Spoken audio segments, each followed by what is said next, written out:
पड़ता है केस मुकदमा से। इसलिए अपना अहंकारी, ये अंग्रेजों वाला अहंकारी घमंड उतारिए और सामने आके बैठ के बात कीजिए। रेतों की जो समस्या समाधान कीजिए। अरे विनोद बाबू के टाइम 1991 में जो कागज में लिखा पड़ी हुआ है, आप उसको पूरा नहीं कर रहे हैं तो पीटेंगे नहीं तो क्या करेंगे, चुमा लेंगे?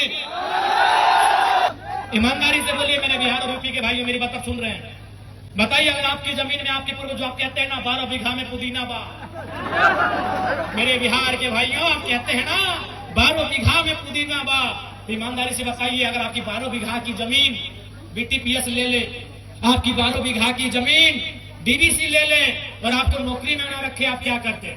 सही बोल रहे हैं, अगर बिहार होता ना तो एक एक पदाधिकारी को लोग पटक पटक के मार देता। तो मैं डीबीसी के प्रबंधन आपको स्पष्ट चेताना चाहूंगा, अगर डीबीसी का प्रबंधन मेरी बात सुन रहा है, आप झारखंड के लोग काउंटर करेंगे। आपने बहुत जुल्म सितम किया है, आपने हमारे लोगों को बहुत सताया है, आप झारखंड के लोग काउंटर करेंगे। और याद रखिए, अभी हाल ही में एशिया के 4 देशों में घटना घटी है, इंडोनेशिया में, श्रीलंका में, बांग्लादेश में और नेपाल में, जहां की जनता ने राष्ट्रपति और प्रधानमंत्री को खदेड़ दिया है। आप तो जीएम हैं, आप सीएमडी हैं, आप एडीजीएम हैं, आप एचआर हैं, आप ठेकेदार हैं। यदि जनता चाह लेना तो आपको खदेड़ के यहां से बाहर कर देगी और जनता को यह चाहना होगा, झारखंड की जनता को यह चाहना होगा। आप अभी हाल के इतिहास को पढ़िए, इतिहास भी नहीं वर्तमान को पढ़िए। इंडोनेशिया में क्या हुआ, श्रीलंका में क्या हुआ श्रीलंका में याद है आपको? जनता ने राष्ट्रपति के घर को घेर लिया, राष्ट्रपति को भागना पड़ा श्रीलंका से। बांग्लादेश में क्या हुआ, प्रधानमंत्री को भागना पड़ा बांग्लादेश से। नेपाल में क्या हुआ, प्रधानमंत्री को भागना पड़ा नेपाल से। तो ये तो सीएमडी, जीएम, एडीजीएम यही न है। अगर जनता चाहेगी ये भी बात करेंगे, जनता को चाहने की आवश्यकता है। बिल्कुल आपको सबक लेना चाहिए, उन 4 देशों की घटना से आपको सबक लेना चाहिए कि अगर कोई करप्टेड है, यदि कोई करप्शन के साथ देता है, उन्होंने प्रधानमंत्री को नहीं छोड़ा, राष्ट्रपति को नहीं छोड़ा, अरे मंत्री को नहीं छोड़ा, तो सीएम को, सीएमडी क्या है भाई, ये सीएम क्या है भाई, एचआर क्या है, ये प्रोजेक्ट ऑफिसर क्या है? ये वो गाजर और मूली के बराबर है, गाजर और मूली के बराबर है। बस जनता को जवाब देना होगा। अरे किस चीज का डर है, किस चीज का डर है कि आपको जेल में भर दिया जाएगा? अरे नाइजर में आतंकवादियों के कब्जे में जो लोग हैं, उनसे अच्छा झारखंड का जेल है या नहीं है? क्या डर है झारखंड के विस्थापितों? किस बात का डर है कि आप आंदोलन करेंगे तो आपको जेल में भर दिया जाएगा? अरे नाइजर में 5 लोग आतंकवादी के कब्जे में हैं, उनसे पूछिए, उनके परिवार के लोगों से पूछिए। अरे टेलीफोन में बात नहीं हो पाता है। अगर आप जेल चले भी गए तो आपकी बीवी, आपके बच्चे 15 दिन में जाकर आपका भेंट मुलाकात कर सकते हैं। जेल जाने का डर है, केस होने का डर है, किस बात का डर है? जेल जाने का डर है, केस मुकदमा होने का डर है। अरे विदेशों में जो हमारे साथ हो रहा है, गुजरात, महाराष्ट्र में जो हमारे साथ हो रहा है, टावर लाइन में जो हमारे साथ हो रहा है, उससे अच्छा जेल है। जेल में 3 टाइम लिखा ना मिलेगा। यदि आंदोलन करते करते, यदि हक की लड़ाई लड़ते लड़ते जेल भी हुआ तो मेडिकल की सुविधा मिलेगी। बिल्कुल, अगर जेल में कैदी को कुछ होता है तो सीधे जिला के पुलिस कप्तान पे दाग लगता है, उस जेलर पे दाग लगता है। कोई अपनी नौकरी संकट में नहीं डालेगा। 3 टाइम लिखा ना मिलेगा, भले खिचड़ी मिलेगा, 3 टाइम खाना मिलेगा। एक जगह अगर आप बोल देंगे तो खांसी हुआ है तो डॉक्टर की टीम आके जांच करेगी कि नहीं? तो नाइजर में जो भाई लोग हैं, उनके परिवार से जाके पूछिए, टेलीफोन में भी बात नहीं होता है। उससे अच्छा है झारखंड में लड़िए, आंदोलन करिए, चक्का जाम करिए, और जरूरत पड़े तो वही गांधी का लाठी लेकर 2-4 पदाधिकारियों के कपार में दे मारिए। लाठी मारने से भी ज्यादा बड़ा केस नहीं होता है। वहां विदेश जाने से अच्छा है अपने राज्य में लड़ना सीखो। जमीन तुम्हारी, खेत तुम्हारा, गांव तुम्हारे, और बिलाती बाबू लोग आंख दिखा के शोषण और शासन करेगा, ये बर्दाश्त कर रहा है। आज अभी हमारे चर्चा किया लालचंद महतो, आज 10 दिन हो गया उनका डेड बॉडी का। दुबई में उनका डेथ हुआ है। कहां? दुबई में। आज 10वां दिन हो गया। लगातार हम प्रयास कर रहे हैं, कभी राज्यपाल महोदय से बात कर रहे हैं, कभी श्रम नियोजन मंत्री जी से बात कर रहे हैं, तो कभी जो प्रवासी विभाग है, तो कभी भारत की एम्बेसी से बात कर रहे हैं। लगातार हम लोग प्रयास कर रहे हैं, लेकिन आज भी 10 दिन बीत चुका है। 10 दिन हो चुका है। वो कहां मरा है? दुबई में। दुबई कहां है? आपको भी मालूम है। 7 समुद्र पार किधर है? आपको भी मालूम है। कितना दूर है? आपको भी मालूम है। यानी मरने के बाद हमारा मृत शरीर भी इंतजार में रहता है कि कब अपनी गांव की मिट्टी में जाना नसीब होगा। उससे अच्छा है ये आंदोलन, उससे अच्छा है ये जेल की कोठरियां, उससे अच्छा है ये पुलिस की लाठियां जो विदेश में आप जाके मारे जा रहे हैं। और एक नहीं, मैंने विधायक बनने के बाद, चूंकि मैंने एक डाटा निकाला, मैं नाम भूल गया था, हमारे माही पटेल जी, हमने माही पटेल जी को कहा कि माही भाई एक डाटा निकालिए कि हमारे विधायक बनने के बाद झारखंड में कितने प्रवासी मजदूर वो मारे गए हैं, एक्सीडेंट में, घटना में, दुर्घटना में, नौकरी करते करते कितने लोग मारे गए हैं। लगभग 50 की संख्या में डेटा मिला। अभी साल भर नहीं हुआ है हमारा विधायक बना हुआ और 50 की संख्या प्रवासी मजदूरों की मौत ने पार कर दिया है। 50 लोग मायने होते हैं। अभी 9-10 महीना हुआ है, यानी 1 महीना में 5 मजदूर मर के वापस आ रहा है। 1 महीना में 5 प्रवासी मजदूर झारखंड के बाहर मर रहा है। ये मेरा अभी कहां का डेटा है? डुमरी पर, ये बोकारो, धनबाद, बिशुनगढ़, मैंने हजारीबाग और गिरिडीह, ये 4 जिला का डेटा है। 24 जिला हमारे झारखंड में है। मैंने 4 जिला का डेटा निकाला है। 50 की संख्या में प्रवासी मजदूर मारे, जब मैंने एक्सीडेंट में, घटना में या नौकरी करने के टाइम मारे जा चुके हैं, उनकी मौत हो चुकी है।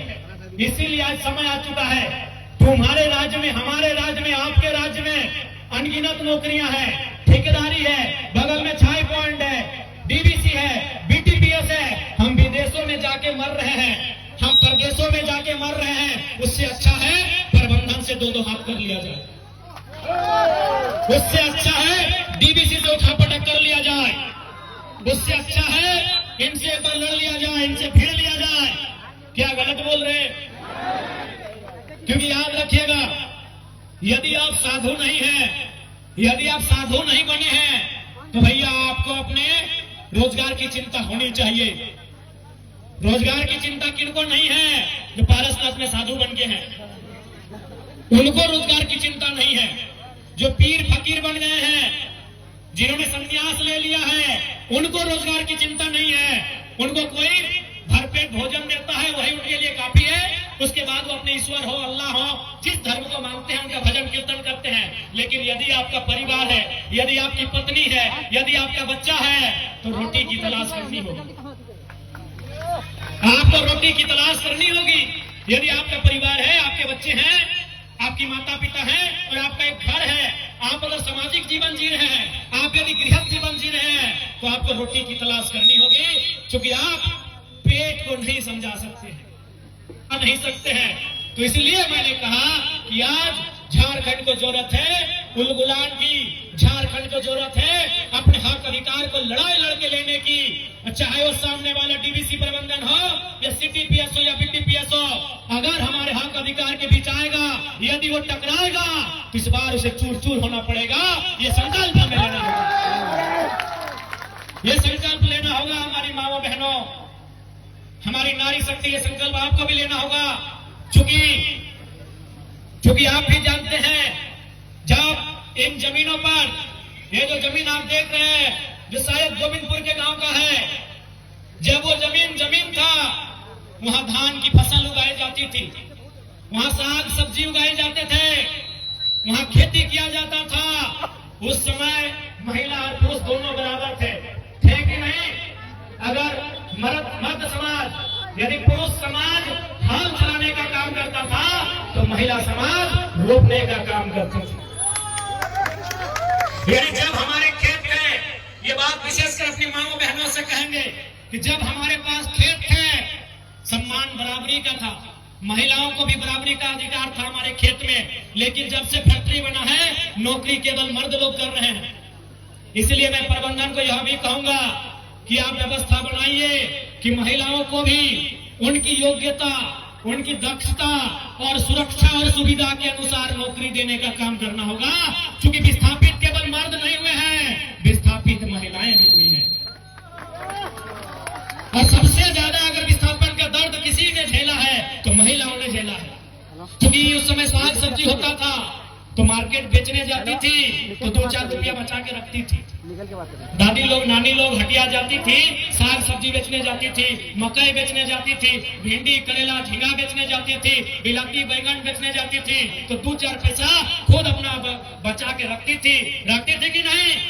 लेकिन जब से जमीन गया है, खेत खलिहान गया है, नौकरी अगर मिला है तो 90% पुरुष को मिला है। इसलिए मैं ये भी कहूंगा कि प्रबंधन को नियमावली में संशोधन करना होगा, सरकारों को नियमावली में संशोधन करना होगा कि महिलाओं को भी सोचना होगा कि जब वो विस्थापित होंगी तो उनका भी योगदान कैसे हो, उनका भी योगदान कैसे लिया जा सके, ये उनको सोचना होगा।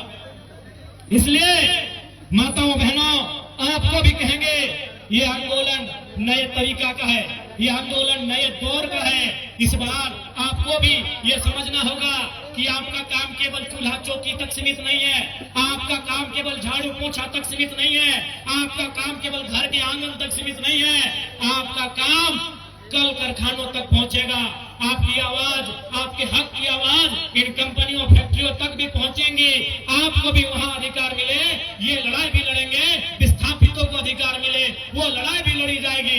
इसलिए मैं डीवीसी प्रबंधन, चूंकि आज का कार्यक्रम डीवीसी प्रबंधन की उदासीन नीति के खिलाफ है, आज का कार्यक्रम डीवीसी का नजरिया जो रैयतों के प्रति है, जो नकारात्मक रवैया है, उस रवैये के खिलाफ है। डीवीसी प्रबंधन का जो व्यवहार रैयतों के साथ है, उस व्यवहार के खिलाफ आज का आंदोलन है, आज का कार्यक्रम है। इसलिए मैं डीवीसी के प्रबंधन को साफ चेताऊंगा कि मौत आपको भी आएगी, हमें भी आएगी। आप लाखों रुपए का सैलरी पा रहे हैं, आप अनगिनत सुविधाएं पा रहे हैं, और हम विदेशों में जाके मारे जा रहे हैं। हमारे मरने के बाद भी हमारा शरीर 10 दिनों के बाद हमारे गांव पहुंच नहीं पा रहा है। तो मरना यदि हमें हर हाल में है तो इस बार उठापटक होगा और आपके साथ होगा। डीवीसी प्रबंधन से बात को सुन ले। अब झारखंड के लोग साधु नहीं है, साधु बनने का ठेका झारखंड ने नहीं लिया है।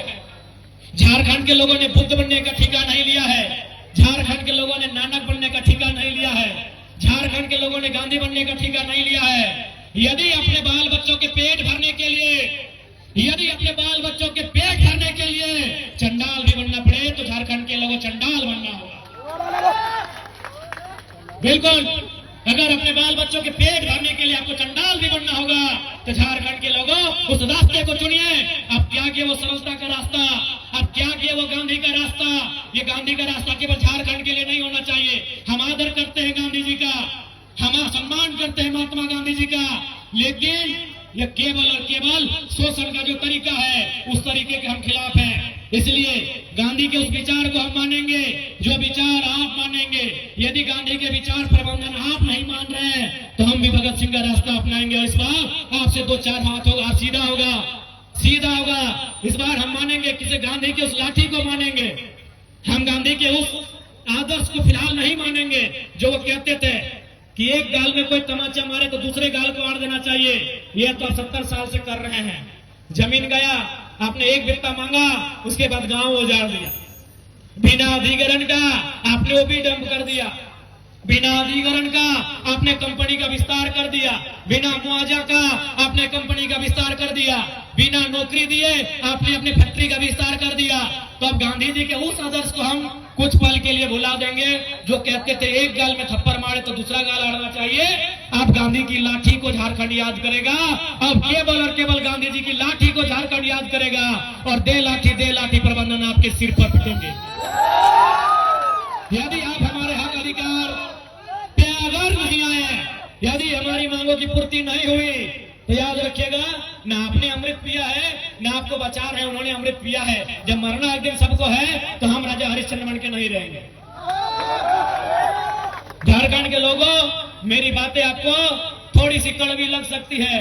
लोग कहेंगे कि डुमरी के विधायक भड़काने की बात करते हैं, लेकिन आप बता दो ना, अभी सुनने में आया डीवीसी जो बाहर के लोग नौकरी से रिटायरमेंट ले लेते हैं उनको भी क्वार्टर देके रखे हैं। हमारी बात कोई गलती नहीं है, ये समय की मांग है। आपको गांधी जी का लाठी का धरना होगा। आप अगर कोई एक थप्पड़ मारे तो दूसरा गाल आगे नहीं करना है। अब गांधी जी की लाठी को थामना है और प्रबंधन से 2-4 हाथ करना है। जेल होगा, बेल होगा, खेल होगा। जेल से नहीं डरना है, बिल्कुल नहीं डरना है। एफआईआर से नहीं डरना है। नाइजर में जो गिरफ्त में है आतंकवादियों के, उनसे अच्छा है जेल। जो दुबई में मर चुके हैं, जो लोग विदेशों में मारे जा चुके हैं, उनसे अच्छा है जेल की कोठरी। इसलिए इस बार झारखंड के लोगों, आपको आपके अधिकार के लिए लड़ना होगा। इसलिए लड़ना होगा, सवाल आपकी आने वाली पीढ़ी का है। सवाल केवल रोजगार का नहीं है। आपके पास अगर रोजगार होगा तो आपके बच्चे पढ़ेंगे। आपके पास रोजगार नहीं है, बताइए आपके बच्चे कहां कहां पढ़ते हैं?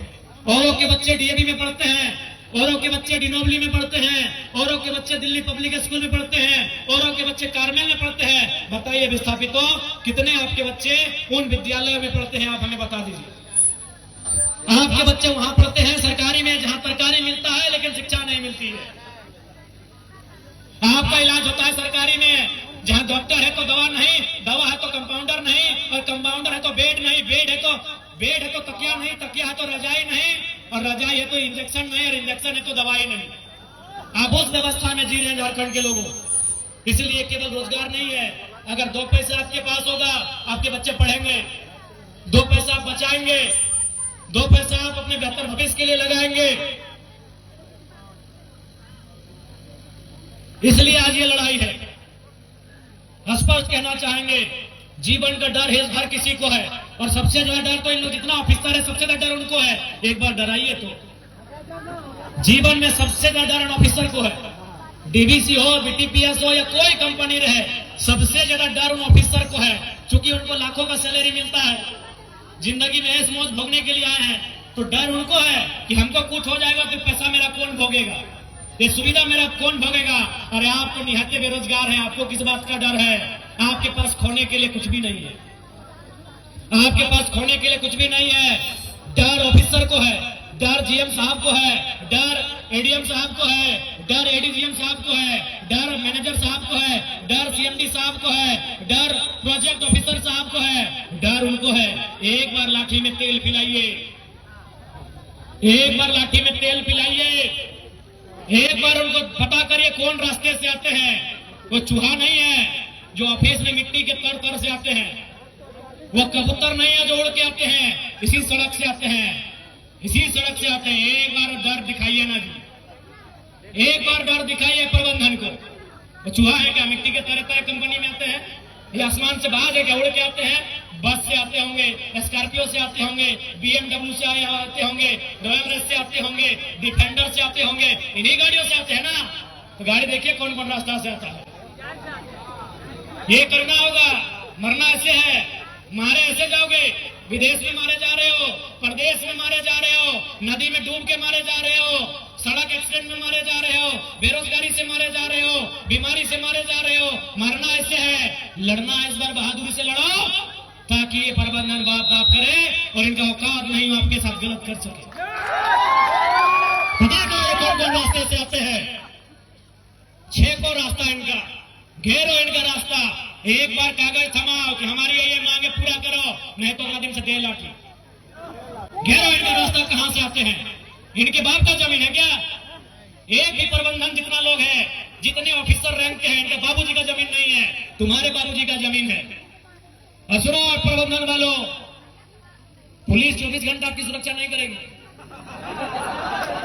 पुलिस 24 घंटा आपकी सुरक्षा नहीं करेगी। इस खौफ में मत रहिए। अब झारखंड केस मुकदमों से डरने वाला नहीं है, क्योंकि झारखंड ने देख लिया इनको बाबा जी का ठुल्लू मिला है, इनको घंटा मिला है। इसीलिए घंटा फर्क नहीं पड़ता है केस मुकदमा से।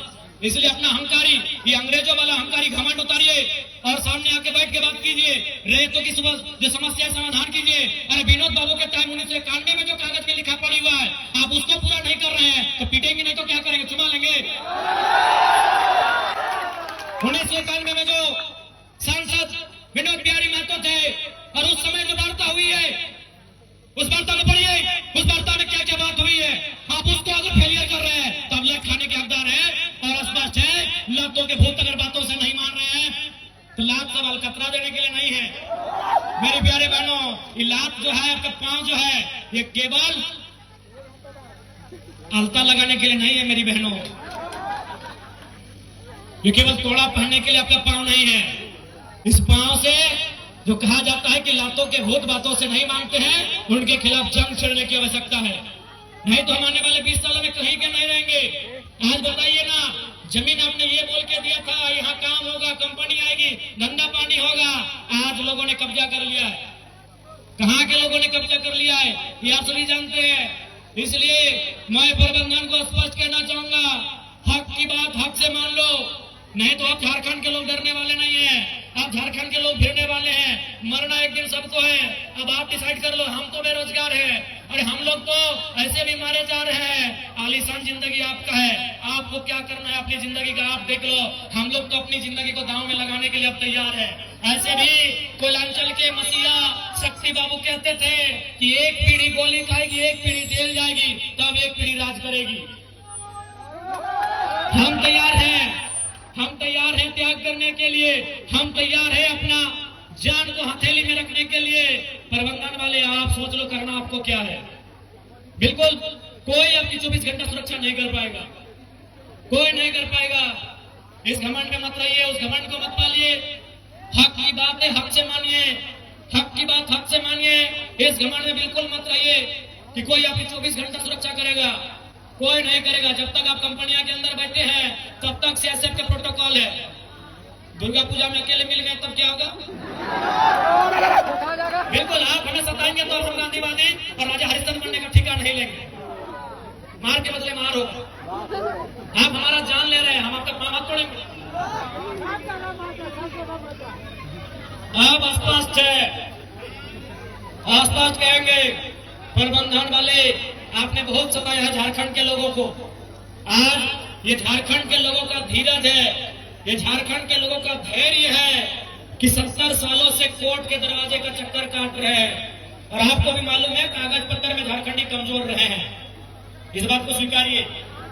आप खुद बोलिए ना, आपके घर में पहला ग्रेजुएट कब था? 1970 में था। आपके गांव में पहला ग्रेजुएट कब आया? क्या 70 में आया, 80 में आया? हमको लगता है अभी आप होंगे पहला ग्रेजुएट। 2-4 लोग होंगे, 2-4 घर परिवार होंगे, तो पढ़ाई लिखाई में हम पीछे थे, इस बात को भी मानना होगा। तो सारा नियम कानून दाएं बाएं इन्होंने किया है। इसलिए आज स्पष्ट कहेंगे, झारखंड के हर एक विस्थापित रैयत को कहेंगे। और मैं बार बार तो कहता हूं, तब देखते हैं भाई मीडिया वाले बड़ा बड़ा लाइन में लिख देते हैं कि विधायक के बिगड़े बोल ही सही, फिर कहते हैं कि हम तो हमारे दो नहीं 3 को 4 को पैदा करिए, खासकर विस्थापित लोग।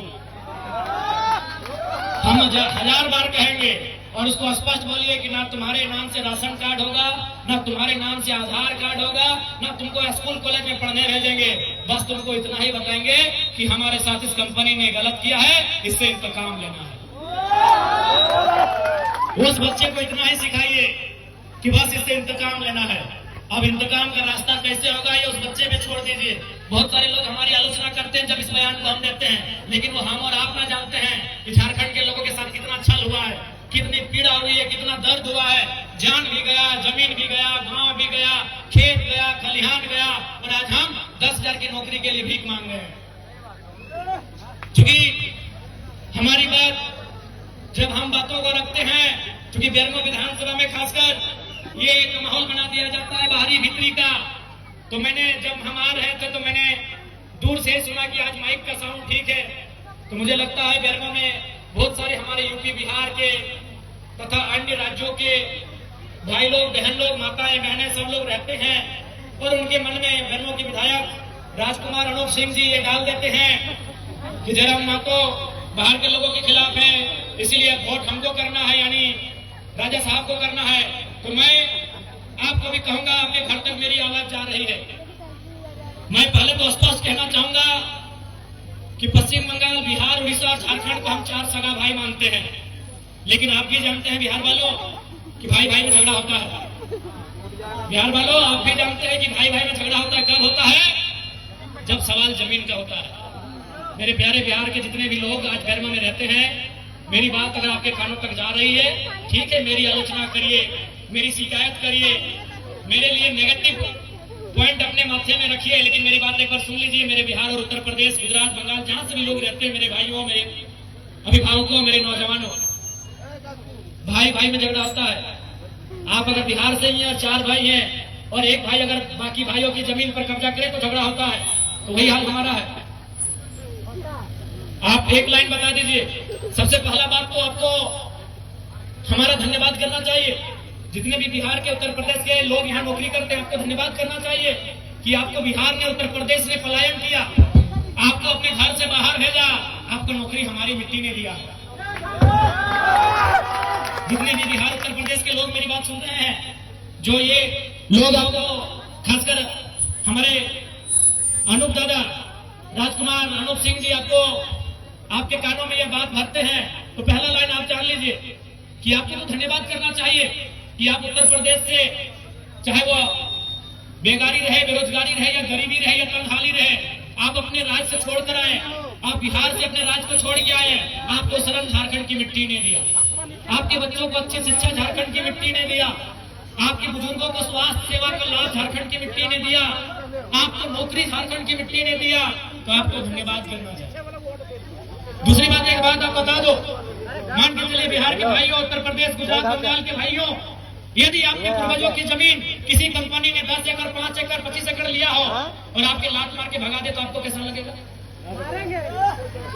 ये सवाल मैं बिहार के भाइयों से पूछ रहा हूँ। ये सवाल मैं उत्तर प्रदेश के भाइयों से पूछ रहा हूँ, जिनके मन में मेरे लिए नेगेटिव भर दिया जाता है। डीवीसी की जमीन किसकी है? आप बताइए मेरे बिहार और उत्तर प्रदेश के भाइयों, क्या वो जमीन आपकी है? आप ईमानदारी से बता दो, ईमानदारी से आप बता दो, क्या वो जमीन आपकी है? नहीं है, वो जमीन हमारी है। और आज कंपनी हमें लात मार के भगा रही है, तो बताइए क्या करते? अरे ये तो झारखंड है मेरे बिहार के भाइयों, कि हम धरना दे रहे हैं। कसम से अगर ये बिहार होता ना, आप उनको उठा के पटक पटक के मारते। मेरे बिहार के भाइयों, अगर डीवीसी बिहार में होता, मेरे उत्तर प्रदेश के भाइयों, अगर गर्मों के कोयला के खदान बिहार, उत्तर प्रदेश में होते और आपको नौकरी में नहीं रखा जाता, कसम से पटक के वही मारते। ये तो हम धरना दे रहे हैं।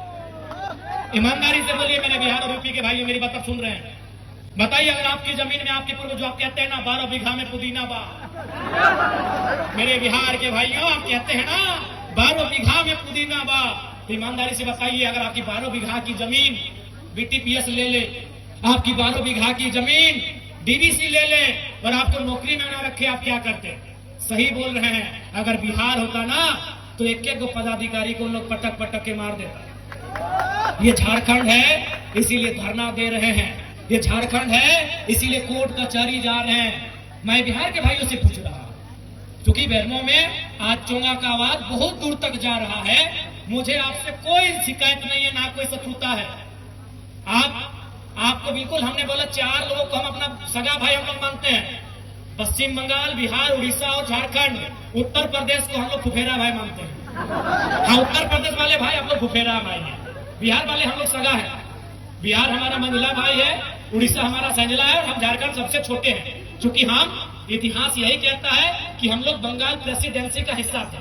4 प्रदेश, पश्चिम बंगाल, बिहार, उड़ीसा और झारखंड, ये इतिहास में अंग्रेजों के कालखंड में, मुगलों के समय में लगभग बंगाल प्रेसिडेंसी का हिस्सा था। इसीलिए हम संवैधानिक जो देश हमारा बना, कहीं ना कहीं अंग्रेजों की भूमिका है, तो हम अंग्रेजों के कालखंड से ही मानते हैं। आप हमारे बड़े भाई हैं और आपसे हमारा झगड़ा उस समय होगा जब हम आपका हिस्सा मांगेंगे, या आप हमारा हिस्सा पे नजर कराएंगे, झगड़ा होगा। आप मेहमान बन के आएंगे, स्वागत होगा, बिल्कुल स्वागत होगा। और आज भी तो हम कहते हैं, हम 75% मांग रहे हैं, 25% में बिहार के लोग आए, स्वागत है। उत्तर प्रदेश के लोग आए, स्वागत। एक बार आप दिल में हाथ रख के देखो, बिहार के भाइयों, एक बार ईमानदारी से बोलो, यहाँ जो ठेका मिलता है, नौकरी छोड़िए, कई को झारखंडी को मिलता है। उत्तर प्रदेश के ठेकेदारों, बिहार के ठेकेदारों, यार कुछ भी करो, मानवता है ना, मानवता है तो दिल में हाथ रख के बोलो, तुम्हारा जमीन नहीं, तुम्हारा गांव नहीं, और तुम यहाँ करोड़ों का ठेका लेते हो और हम धूल फांकते हैं। बताओ गलत है कि नहीं है? बताओ हमारी लड़ाई सही है कि नहीं है? ये सवाल हम बिहार और उत्तर प्रदेश से पूछेंगे कि हमारी लड़ाई सही है या नहीं है। आप अपने घरों की खिड़कियों से सुन रहे हैं मुझे, बाहर आके जवाब दीजिए कि हमारी लड़ाई सही है या नहीं है। अरे हमें ठेका नहीं मिलता है, ठेका भी उत्तर प्रदेश के भाइयों आप लेते हो। और मेरे प्यारे बिहार के भाइयों, अभी तेजस्वी जी क्या नारा दे रहे हैं, डोमिसाइल पॉलिसी 100%, क्योंकि आपको भी मालूम है दो राज्य कब आपस में टकराते हैं, जब एक राज्य दूसरे राज्य पे उनकी नौकरियों में, उनके संसाधनों में चढ़ाई करता है। आज बिहार में, बिहार से ज्यादा उत्तर प्रदेश के लोग नौकरियां करने लगे हैं, इसलिए बिहार में भी नारा गूंज रहा है कि नौकरी बिहारी को। गूंज रहा है कि नहीं गूंज रहा है? तो अगर झारखंड में वो नारा गूंजे तो क्या गुनाह है? आपको मालूम है कृष्णा नदी है कि कावेरी है भाई, जिसमें महाराष्ट्र और कर्नाटक आमने सामने होते हैं? कावेरी है। हाँ पढ़ने, लेकिन एक्चुअली हम लोग भी बहुत दिन पहले पढ़े हैं, जब ये कॉलेज में थे तब पढ़े, थोड़ा भूल गए। आप याद करें, कावेरी नदी है ना? नहीं, मीडिया वाले भाई लोग कह रहे हैं हाँ कावेरी है। दो स्टेट आमने सामने आते हैं, महाराष्ट्र और कर्नाटक। क्यों आते हैं भाई? हक की बात आती है तब आते हैं। तो इसलिए ये कोई गलत फहमी मत रही है कि बिहार झारखंड की लड़ाई है, ये हक की लड़ाई है। जब जब हक की बात होगी सामने आएंगे। अभी बिहार इसलिए सड़क पे है, बिहार के नौजवान, कि उत्तर प्रदेश के लोग वहां नौकरी ज्यादा करने लगे हैं, बिहार के लोग उनका विरोध करने लगे। करेंगे क्योंकि बिहार बिहारियों का है, तो वही जवाब तो हम भी कहते हैं झारखंड झारखंडियों का है, तो फिर जरा तो गुनहगार हो जाता। वही बात तेजस्वी जी बिहार में कर रहे हैं। मेरे प्यारे प्यारे प्यारे बिहार के भाइयों, वही बात तेजस्वी यादव बिहार में कर रहे हैं कि बिहार में पहला हक बिहारियों का। तो अगर झारखंड में वही बात जयराम महतो कहे कि झारखंड में पहले झारखंडी, तो गलत क्या है भाई? इसीलिए दो स्टेट तभी आपस में टकराते हैं जब हक अधिकार की बात आती है। आप तमाम स्टेट का उदाहरण ले लीजिए, महाराष्ट्र कर्नाटक का उदाहरण लीजिए या किसी अन्य स्टेट का उदाहरण लीजिए, वो तभी टकराते हैं जब एक स्टेट दूसरे स्टेट के हक अधिकार के साथ समझौता करता है। आप बाला साहब बाल ठाकरे को पूरा देश अभी जानता है, एक मजबूत नेता महाराष्ट्र के, लेकिन शुरुआत कहां से हुआ न? जब मद्रास के लोग महाराष्ट्र में हावी हो गए, मद्रास के लोग हर एक जगह हावी हो गए, महाराष्ट्र में मद्रास के लोग हर एक जगह हावी हो गए, तब बाल ठाकरे आके बोले कि महाराष्ट्र मराठी मानुस का। क्या गलत बोले भाई? क्या गलत बोले? महाराष्ट्र मराठी मानुस का पहले, फिर आइए जो आना है। तो ठीक उसी प्रकार झारखंड में झारखंडी फर्स्ट। और हमने ईमानदारी से बताइए तो क्या किसी बिहार के प्रोफेसर का हमने विरोध किया है? क्या उत्तर प्रदेश के किसी डीसी या एसपी का हमने विरोध किया है? नहीं, क्योंकि वो ए ग्रेड की नौकरी है, वो ए ग्रेड की नौकरी है, वो देश स्तर में कोई कहीं जा सकता है। भैया अगर चपरासी में भी आप चले आएंगे तो बताइए छोटा भाई विरोध करे कि नहीं करे? इसीलिए मेरा ये सवाल मेरे बिहार के भाइयों से है, आप उत्तर दे दो, अपनी बालकोनी से बाहर आओ। और ईमानदारी से बोल रहे हैं, जो बालकोनी आप देख रहे हैं वो भी हमारी जमीन पे है, फिर भी हम लोग को गाली देते हैं, फिर भी हम लोग को गाली देते हैं। अरे भाई ये झारखंड के भोले भाले लोग हैं कि हमने आपको जमीन भी दिया, नौकरी भी दिया, आपके बच्चों को अच्छी शिक्षा भी मिला, अच्छा स्वास्थ्य भी मिला, करोड़ों का टेंडर भी मिला, और गुनाह क्या हो गया? झारखंड में जय झारखंड बोलना गुनाह हो गया, झारखंड में झारखंडियों की हक की बात करना गुनाह हो गया। इसलिए दोहरे ना सोचे, ठंडे दिमाग से और दिल से मैं ये आपके सोचने के लिए छोड़ देता हूं, जो बिहार और उत्तर प्रदेश से आए हैं। आप सोचिए, फिर सुबह एक दिन आइए, मिलते हैं और बैठ के हम लोग बात करते हैं। और उस समय आप बोलिए कि जयराम महतो विधायक डुमरी आप लोगों को बांटने का काम कर रहे हैं, उस समय आके कहिए हमें। कोई बांटने का काम नहीं कर रहे हैं, क्योंकि हम आपके IAS IPS के खिलाफ नहीं है, हम आपके प्रोफेसर के खिलाफ नहीं है, हम आपके जनरल मैनेजर के खिलाफ नहीं है। अब 3rd ग्रेड और 4th ग्रेड में नौकरी अगर आप ही करोगे तो आप ही बता दो हम क्या करें? हम अपने गांवों को लेकर दामोदर नदी में विसर्जन कर दें? हम अपने भाइयों को बहनों को लेकर नदी में जल समाधि में चले जाएं? बताइए, आप बताइए ना कि हमने किसी डीसी को जाके उसके दफ्तर के बाहर नारा लगाया हो कि डीसी साहब गो बैक, एसपी साहब गो बैक, प्रोफेसर साहब गो बैक, मैनेजर साहब गो बैक? क्या नारा लगाया है? नहीं लगाया है। अरे अब 3rd ग्रेड 4th ग्रेड में आउटसोर्सिंग में आप लोग आ जाएंगे, बाहर जाएंगे, तो कोई भी प्रतिकार करेगा। आप अच्छा कहिए, बुरा कहिए, ये आपकी सोच पे निर्भर करता है, ये आपकी सोच पे निर्भर करता है। इसलिए मेरा ये भाषण समर्पित है बिहार और यूपी के भाइयों के लिए, बंगाल के भाइयों के लिए, और जो भी अन्य प्रदेशों के भाई रहते हैं, बहन लोग रहती हैं, गार्जियन लोग रहते हैं, उनके लिए मेरा ये भाषण समर्पित है। आप मेरे इस भाषण को सुनिए और आप खुद डिसीजन लीजिए कि जयराम महतो की आलोचना करने से पहले एक बार सोचना चाहिए आपको कि हमने आपको क्या दिया, ये सोचना चाहिए आपको। इस राज्य को हमने किन परिस्थितियों में बनाया, किन स्थितियों में बनाया ये आपको सोचना चाहिए। मैं उम्मीद करता हूं कि आज बिल्कुल साफ साफ इसे मैं हिंदी में भाषण दे रहा